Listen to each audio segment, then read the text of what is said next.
Hey guys, in today's video we're going to be unboxing this right here.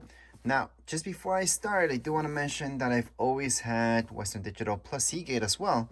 And I found that Western Digital is a little bit more reliable. But Seagate's pretty good too. I do still have a few that still work and they're fine. But Western Digital does seem to be a little bit better in terms of lasting longer. So that's all that's inside the box. Let me just take out the last part. So here we go. That's exactly everything that's inside the box. There's nothing else. Now, once again, this is an 18 terabyte. It does have 2-year warranty.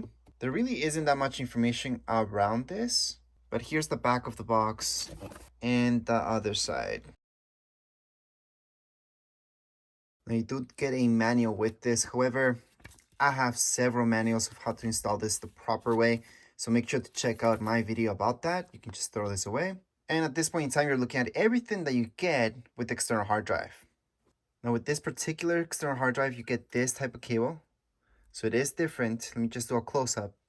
Because a lot of people ask me if this is USB-C. It's not. It's different. So you see the connection's way different than USB-C.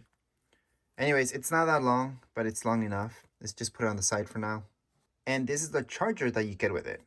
So again, this does not move. It's static in there. And information around it. I know some of you are going to ask me for this. So here we go. I'm going to try to focus it in so you can see any information that you're missing. Just in case you're trying to get a replacement or anything, this video will make sense for you. But anyways, that's all the information around it. There's really nothing more that I can show you, plus the connection right here. So obviously this will be plugged into your external because you do need that power. And now let's take a look at the external hard drive. Again, it's pretty heavy. It is 18 terabytes, so that makes sense. It's very easy to get smudges over it because of the finish that it has. On the bottom, it has some information. And these would be all the ports that you get with it. So that's about it. You get that's your connection. That will go directly to your computer.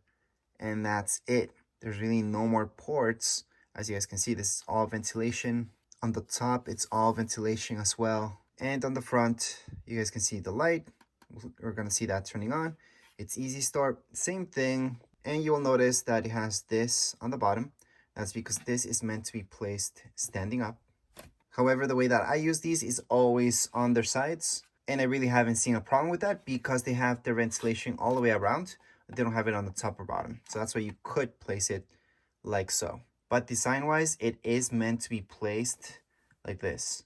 So vertical and not horizontal. So again, this is just a quick unboxing. There's not much to show. But if you guys want to see a video how this works on your Mac and PC, make sure to check out those videos. They're exact tutorials for this. Although a tutorial, let's say for a Seagate or any other brand of external hard drive, will actually be the exact same thing as a tutorial for this external hard drive. That is if you're setting it up on Mac. On PC, it's going to be a little bit different. So again, if you're considering getting something like this, it is big. It's not the best thing to travel around with, but they work really well. They're a little bit more durable and you get a ton of space. But anyways, as far as this video goes, we're all done. If you guys have any comments, questions, you guys can write down here in the comments area. Don't forget to subscribe and rate. Thank you.